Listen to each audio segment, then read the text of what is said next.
Here we go. Familia, good evening. What's going on? Hope you guys are doing good. I'm Juby the Tubi, and you're here with Family Above Everything. How is everybody tonight? Hope you guys are staying safe and everything is good, but let's get right to it.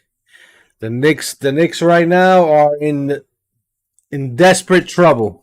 I'm hoping now you guys can hear me because last podcast I did, I went on a rant for about 20 minutes explaining about the post game. And unfortunately, my microphone wasn't turned on. So I kind of gave up and was a little upset and a little bit discouraged. But we're back. Mr. Zenray is back feeling okay. He's a little bit tender. But he wanted to come on here and rant with me about how terrible the Knicks are playing, how the performance is, and let's get right to it. I'm Juby the Tubi. You're here with Straight Talk Family Above Everything. Let's get Zenray in here to get his thoughts on who needs to go, who stays. For me right now, Julius Randle's not looking like a $110 million man. Give me 1 second, guys. Last night, he seems like he's getting better and better at that center position. He's moving well. 17 points, 6 from 7 from the field, 5 from 10 from the free throw line. Still has to work on those free throws. Ingram had 6 assists in that game in 27 minutes of play. Valanciunas had 10 rebounds. Robinson had 15 rebounds. What's the plus and minuses? Hello, how you doing? Welcome. Juby, I'm right now at a state of healing, and I know you're healing from your arm injury. I'm healing from my surgical thing. I think the Knicks need a full-time surgeon on their staff to get things fixed for them. But the Knicks lose once again at home to the Pelicans, 102-91. I was getting into some stats here. Look, when you look at the stats of the Knicks, when the team has all negatives once again in that starting rotation, and when your high man is your center with Robinson and Barrett, and the rest are just sleeping basically, and your bench guys quickly did okay. Grimes coming off the bench, I think he was a bright spot. But the Knicks played no defense. And I just have to say this. I'm tired of Julius Randle complaining, getting himself out of the game, getting teammates out of the game, pushing Fournier's arm away when he was trying to control him from getting that technical foul before halftime. Julius must go. We spoke about the rotten apple. Spoiling the players on this team, not doing interviews after the game, refusing, and the Knicks organization shamefully going with the flow with Julius Randle. I think there's a trade coming, and Julius Randle is not part of this team. At best, I'm saying the Knicks were a 45-plus win team this year. They'd be lucky if they get 39 wins this year at this juncture. The Knicks need new life. That third quarter was embarrassing for the Knicks. You let them score 35 points and you only scored 15. And in the fourth quarter, you're trying to gain those scoring back by scoring 34. That was your high quarter. A little bit too late at the end. The bench was trying to revive this team. Juby, I have no words how the Knicks are losing all these games at home. Julius Randle, the kitchen is too hot for him. He is not a star player. He is at best an average NBA player. He has rebounding capabilities, but his mind is out in space. Wow. Listen, give me your doctor's telephone number right now because he injected some life in you. I've never heard you rant like that in quite some time. The kitchen is too hot to handle, too cold to touch. Mr. Julius Randle, $110 million man, 4 points, chaotic, turnover king. Doesn't look like he's getting. I don't know where his head at is these days. Me and you spoke on numerous occasions, and I'm gonna speak for every Knick fan right now. We love him when he's doing good. He took us to the playoffs, gave us a taste last season. But like you said when we spoke on the phone earlier a little bit today, Ray, you said when teams start putting pressure on him and they start to realize what his game is, the man becomes completely lost in the sauce. And I've said that in the past. Besides our point guard problem, which you've seen in the last 2 games, a point guard is in desperate need. Kemba Walker, I know you trying, my friend. I saw last game. You weren't there as well. Emmanuel quickly, listen, he didn't have a good game. Emmanuel quickly kept us close in that fourth quarter. That's the only reason the score was a little bit better than what it was supposed to be. That game would have been a blowout. It was disgusting to watch. Between him and Grimes, they were making that push in that fourth quarter, and that's why they scored 34 points. Listen, Randall can be a supplementary player. Good. He cannot take the load in being the lead man on this team. We spoke previous shows back how we think Barrett should be carrying the load of this team. Barrett can handle the pressure. Yeah. The kitchen is never too hot for Barrett.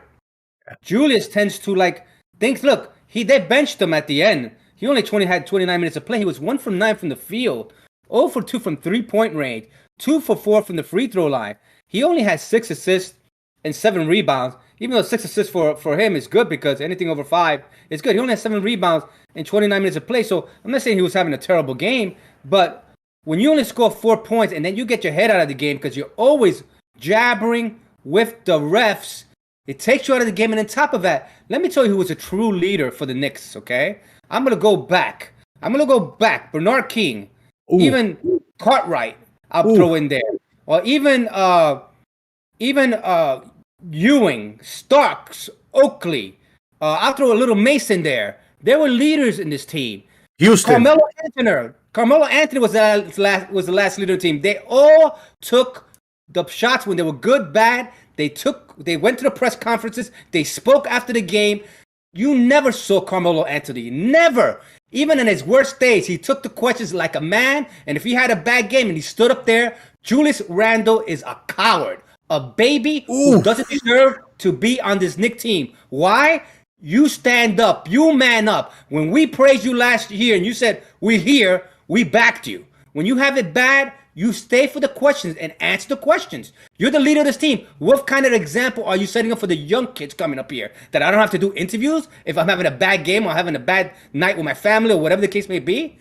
You're a professional. You just got paid big money. You're the leader. A leader stands for a person takes the shot in front of everybody. You throw your chest in front of everybody. When somebody's having a bad game, you take the blame. Or if you're having a bad game, you explain why and how you're going to get better. But don't avoid the questions. Don't run like a coward and say that I'm not going to take questions because I'm too patty. He's like a big baby. I don't understand how the Knicks organization is covering up for him. They have to because they want to keep the trade value up. I'm pretty sure that even Thibodeau is saying, this is not the guy for us. Sometime this year, next year, he's gone. Well, let me ask you a question. If you're another franchise right now, do you call the Knicks and ask if Julius Randle is available? I mean, based on what we're seeing, even on national television, the guy's a nutcase. Like you said, coward. That's a good word right now because he's definitely playing like a mental coward right now. Like you said, good or bad, not only on your good days, on your bad days, it's a business, and you're supposed to answer why you're having a bad game, why you're having a good game, and but at the same time, we don't know what's going on behind closed doors. Maybe Knicks management is saying, we know you're a hothead, and you're going to sit there and go off on the reporter, so stay away from the media. We don't know. But basketball standpoint, basketball is atrocious right now. I don't know if he needs to shave those cornrows. We thought it was the hair, him having it blown out, and we were like, he needs the braids back and the dreads. Right now, I think he should just shave it off and go bald because nothing is working for that guy. Like you said, he's getting into altercations with the referees all the time. He even got into it a little bit with Evan Fournier, a teammate. And, R.J. Barrett, I'll be honest with you, man. R.J. Barrett, I know he says all the right things, but I've told you this in the past, and I'm going back to when we first started doing this, that I heard rumors that R.J. and Julius Randle weren't two of the closest buddies, if you will. And when you're trying to be a co-captain and a captain of a team, and if it's not meshing, there's a problem. So the problem is R.J. Barrett is that man. I told you, you got to have a certain swag. He has the New York swag to run this team, especially now when Cam Reddish comes back. Those two are going to be the dynamic duo. I honestly think it's time for Julius Randle to take a bow in Madison Square Garden, take his talents to a team like the Utah Jazz, a team that's not in a big market. I'm not saying a bad team. San Antonio, the Toronto Raptors, somewhere like that, Oklahoma City, where he can be the man that we know he can be when he's the man. But at the same time, he doesn't have all this pressure of the bright lights. It seems like the bright lights of New York City are just starting to give him migraines, and he just can't handle the hot seat right now. We said it before, to play in New York, you have to have a certain swag. You got to be thick-skinned. You got to take the good, the bad, and the ugly. And right now, Julius Randle is just nothing but ugly for us right now as a team. Look, I didn't mean to get that aggressive. Ladies and gentlemen, I got goosebumps for the first time here on the show. It must be the Percocet. I'm going to tell you beforehand, I'm on medication due to my surgical procedure. And I don't make that excuse. And maybe the other side of Zen came out of me. And I don't mean that in a bad way. I'm just saying it's time for Julius Randle to find another team or Knicks accommodate him. Look, in any other team with less pressure, being the second, third option, that's the best thing. I think this is getting to him in a way where he thinks he has to be the main option. He has to be the go-to guy like last year. And last year, you saw the performance, what you got from him, the playoff when pressure came up. Now the pressure is bigger now because now you have people in the arenas. There are more people. When he played last year, there was no one in the arena. There was no pressure. This year, you have a full house at the Garden, and first, you antagonize the fan with a thumbs down. Then you're arguing with the refs like you think every call, you never get fouled. You never foul anybody, or you never get. Look, come on. Was that a bad call yesterday? He got smashed across the face, and it wasn't called.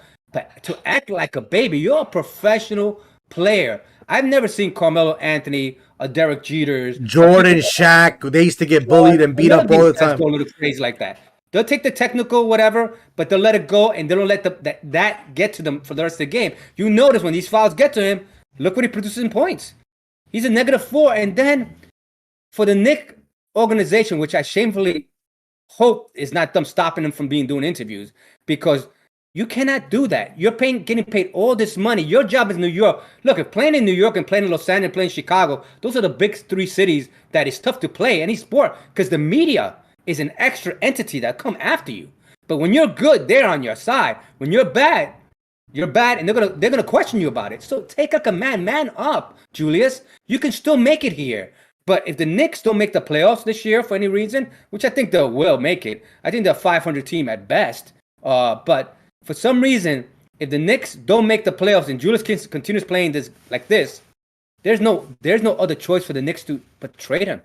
If I'm the Knicks right now, I'll call Portland. Honestly, and I'm gonna tell you guys right now, I call Portland Trailblazers and I say, listen, your guy is out for a few weeks. He might be out 2 months or whatever it is, whatever Damian Lillard is out for. Take it. Take the loss. Trade Julius Randle for Damian Lillard. At least you know you're gonna get a point guard that when he comes back, he's gonna be the man of this team with RJ and Cam Reddish. Are you kidding me? And Mitchell Robinson and Obi Toppin, I'll even keep him here. I don't know if they'll want him. But a team like that would be a phenomenon. I know we've been speaking about Damian Lillard because that's been a hot topic the whole season. I mean, I don't even know. You know, we've been trying to get Darren Fox. I don't think Sacramento is trying to trade Fox away. They made it known that they're not taking any calls on him, that they want him and the other guy to be the focus point of the team. But something definitely needs to give. You know, in baseball, I think it was Roberto Alomar Jr., who they wanted to come to New York, one of them. They came for like a month or two, and then he asked to be traded because he said that he could not deal with the New York media. He could not deal with the New York atmosphere, that he was more of a quiet country kind of player, and they shipped him out. Some people are not just meant to be in front of the bright lights. It gets to them. They just can't produce. They get starstruck. And you know what? That's okay. But let's nick it in the butt now. Let's get him out of here. Let's say thank you to him for getting us to the playoffs. Listen, we had Amari Stoudemire. Amari Stoudemire did it for us. He got the ball rolling. We started doing good, and then his injuries and we praised him. Yeah, he manned up. Look, it's not about look. If you're not performing well, you're not performing well. But first, you have to get within yourself. And he's been like a big crybaby. He wants to get all the calls. I mean, refs are human beings as well. They're gonna miss calls here and there. Okay. You just have to continue playing the game. Be professional. That's something about him. He has the talent. His head is not screwed on right, and he's not a professional NBA player where he can take something and just bite his tongue and walk away. he has to exert his energy, his negative energy that he passes along to the whole team. And this bad apple I'm talking about. He's infecting a lot of these young players, and he is the leader of this team. People look up to him on his team. He cannot be doing. He's right now destroying that Knicks locker room in a way where he's not doing interviews, he's not talking to no one. He's arguing with referees. He's supposed to be the leader, and he's only producing these points. 1 game good, 1 game bad, 2 games good, 3 games bad, 5 games good, 10 games bad. The inconsistent Julius Randle, he is not the leader of this team. What you've been seeing from Barrett the last 5-6 games, that's a leader. He's progressively getting better. And right now, the ball should be coming to Barrett and have Randle being the second option in that team. Well, just to you guys now, some of the articles, I know you guys probably seen it on New York Post. The Knicks are broken. Tom Thibodeau's team, Knicks, is broken. Knicks were fined $25,000 for you guys who don't know for Julius Randle not speaking to the media. Now, like I said, if that's that makes it. Now that I'm looking at that sounds a little suspect. I don't think if their Knicks management would tell him personally, don't talk to the media, because then they're paying $25,000 a game for that. They're gonna get fined. So that definitely has to be coming from Julius Randle himself. And listen, he did what he did a few weeks ago. And you know I'm a family guy, hence the family above everything. But even when he was doing good in the games and the crowd was cheering him on, or booing him, you know what he did? He went to his son, which I respect and I understand it. Sometimes you need to zone out, and he went to his son.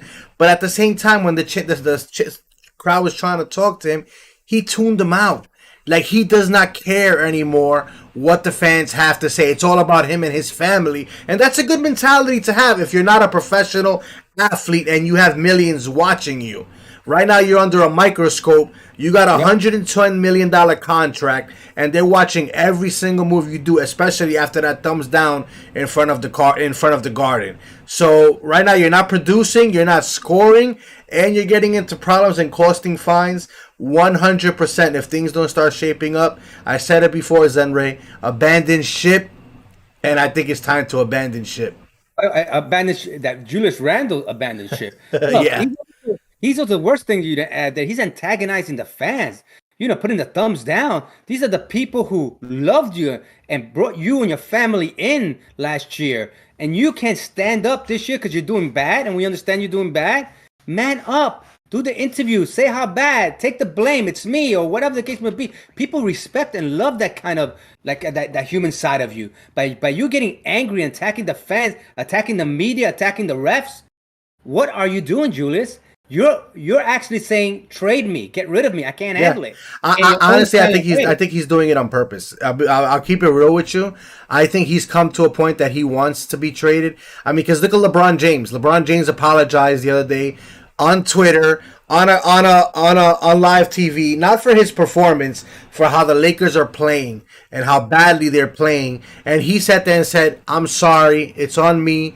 We can do better." Patrick Ewing, the Knicks great, missed so many shots against Indiana. John Starks, who went 3 for 13 or 3 for 17. We booed the hell out of him, but you know what? He manned up for it. He said, I learned from it, came back, and we still embrace him and we still love him. Yeah, Knicks love that kind of honesty, that integrity part of your game in basketball. Because, look, in baseball, you hit 300, you're 70% failing, they love you.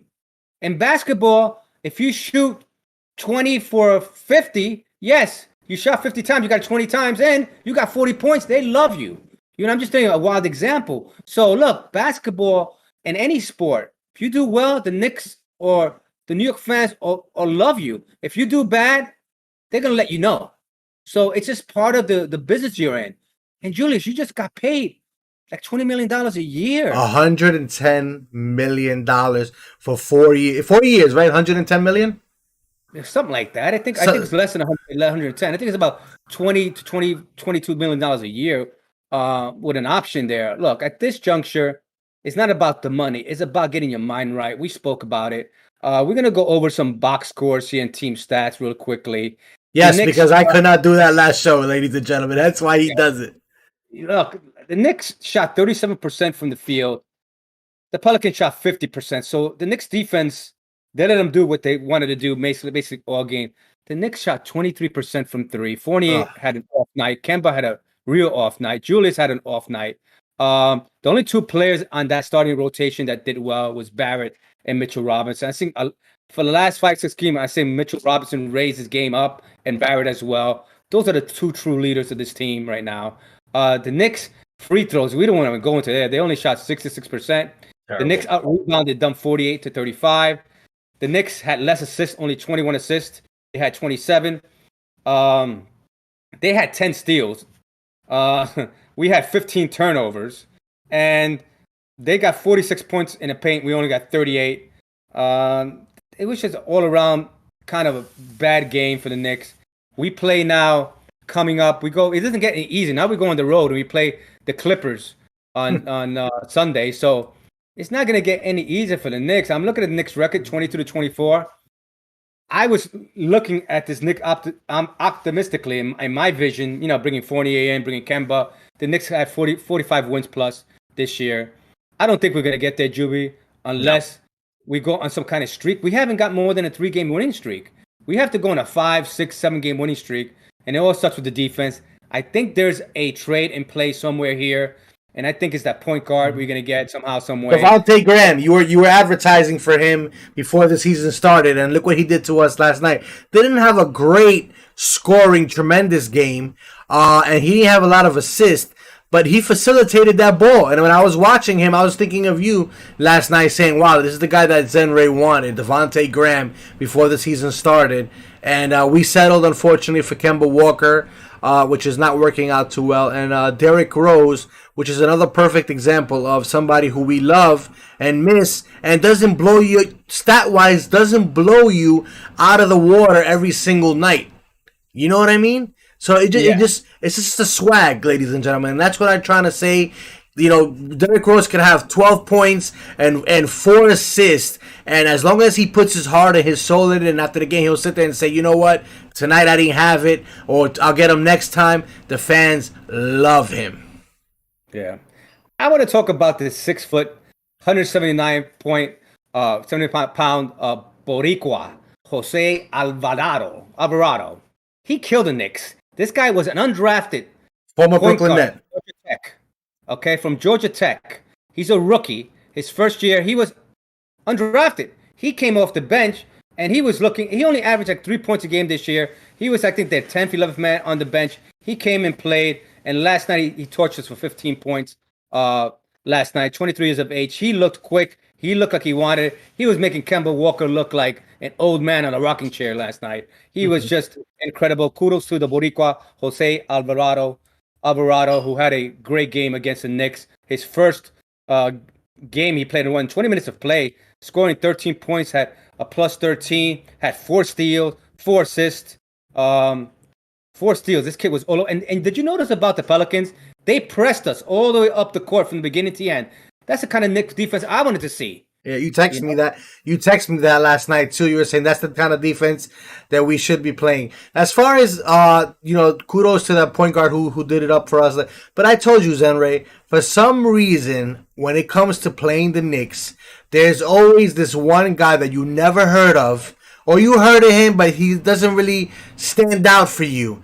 That does amazing against the Knicks all the time. If you go back 10 years, if you go back 15 years, there's always, my brother and I used to make a joke. I used to sit there and be like, I even forgot Zambrowski. I used to say a crazy name when we used to make an NBA Live creative player, because these are the names we used to hear and we used to be like, where the hell did this guy come from?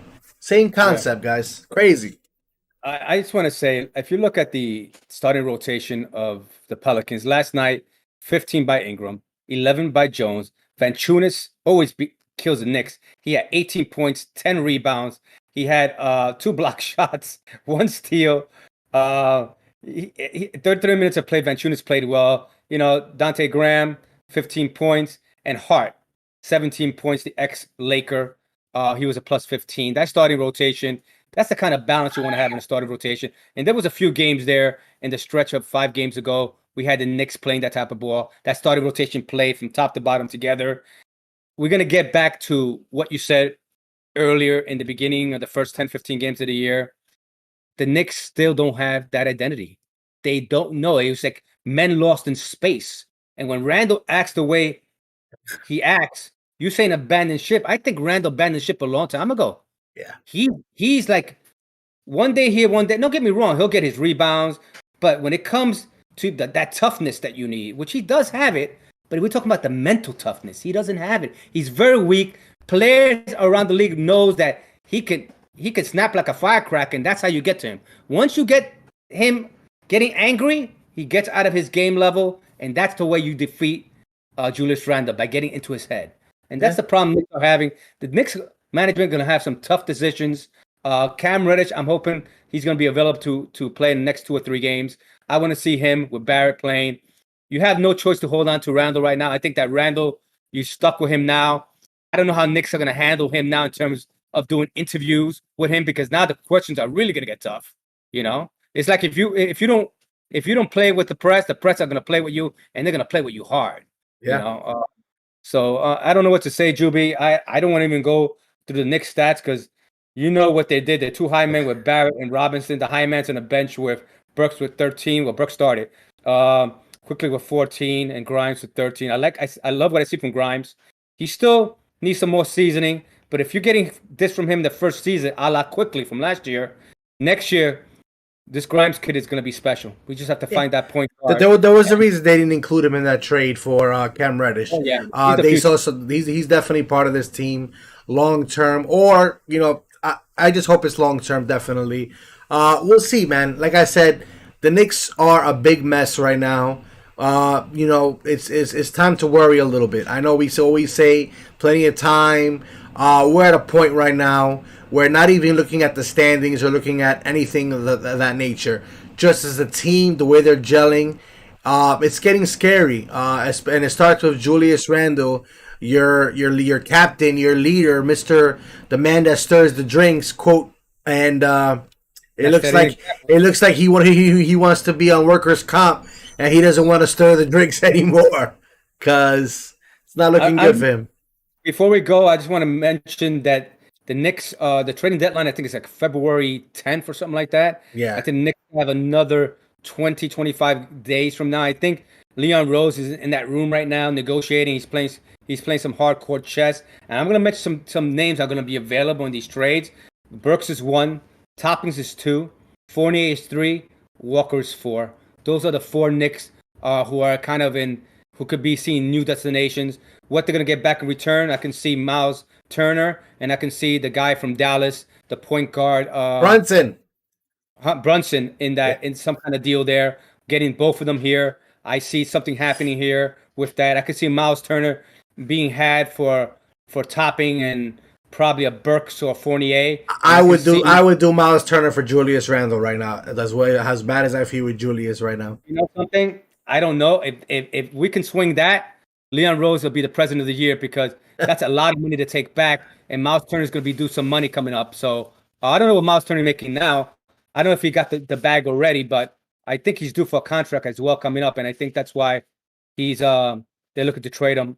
I'm not exactly sure on that, but if they can make a trade like that with Randle in there, wow, I don't know. I don't know if they want to take that contract. And plus, why would you need? Well, they need a lot of things. So I don't know. They want to break that whole team up. LeVert as well. So I don't know. I'm just telling you, the players that are probably available at the tip of our tongues is Burks, Topping, Fournier, and Walker. Those are the 4 players. And that's right, Walker started yesterday, so Brooks came off the bench. So our bench didn't do too well. Did pretty good. As a team, we didn't do well, really. 20, 30, 37. They did 40 points off the bench, 42 with Gibson. That's not bad for the bench. What killed us was our starting rotation. So 42 points. So almost half the points of our team came from the bench. So Juby, I'm going to see you on Sunday after the game against the Clippers. I think it's the late game because that's in Los Angeles. It could be a day game as well, but I think that's the evening game on Sunday. Let me see real quick. It is. No, it's a matinee, ladies and gentlemen, and we know how we do in matinees. It's a 1:00 game against the Clippers. So we'll do a post game right after that show, and that's the first game of a back-to-back, because we got the Clippers on Sunday and we got the red hot Cavs on Monday. Wow, that's success. look, if you go to the road and you play well, and you beat these guys, all the stuff that we're saying right now may sound foolish, but it's the inconsistency that we've been seeing all year round. That's the challenge that Thibodeau has, and that's the challenge that Leon Rose had. Right now, Fournier and Walker, they have high value right now. Like Dallas wants Kemba for his scoring because they can use another shooting guard that can score. Let him take him. That situation, so that'll be good for us. And I don't think they want to pay Brunson, and you get back Kemba for a cheap price. So I think for a playoff push for Dallas, give them Noel, and give them Kemba Walker for Brunson. I don't think they want Noel, but who knows? I don't know. Noel, we don't need him. He's not doing anything. Get him out of here too. I don't know. We need him as a backup. But Juby, I understand the sentiments. I'm glad you came on. I hope your arm is feeling all right, and I hope I heal fast from this surgery. I got a hole in the side of my back. So with that said, let the universe enlighten all of us, Juby. What you want to say?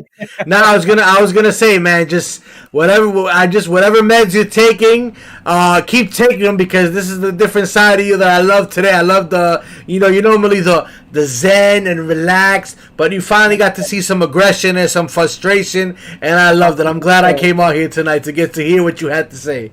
I'm intoxicated with the pharmaceutical drugs, man. That's all. All right, my brother. Never give up, guys. Knowing that the best is yet to come with love, peace, and gratitude. Never give up. Go New York. Go New York. Go. Man, you snap out of it. We need you. Zen Ray out. Later, brother. All right, guys. That was Zen Ray from Zen Ray Sports TV. Had a lot to say today. Had a lot on his mind. Frustrated, as all New Yorkers are. Can't take it anymore. But we'll see what's going to happen, guys. Again, guys, Valentine's is right around that corner. If you stuck around this far, you like what you see, check out my links in the bio. Family above everything. For that special someone or for your parents, for your significant other, Valentine's Day is right around the corner. So if you're looking for that special gift just to show your appreciation or show your love, check out the link in the bio right now. We got some discounts going on, some great stuff. Definitely check it out and read the reviews. But as my partner said, we'll see you guys on Sunday after the game. And also don't forget to check me out on Twitch to be part of that giveaway where I cut my hair if we achieve our goal and you get a $25 gift card. As always, guys, stay safe and we'll see you on Sunday. Have a good night, guys. Family above everything. Peace.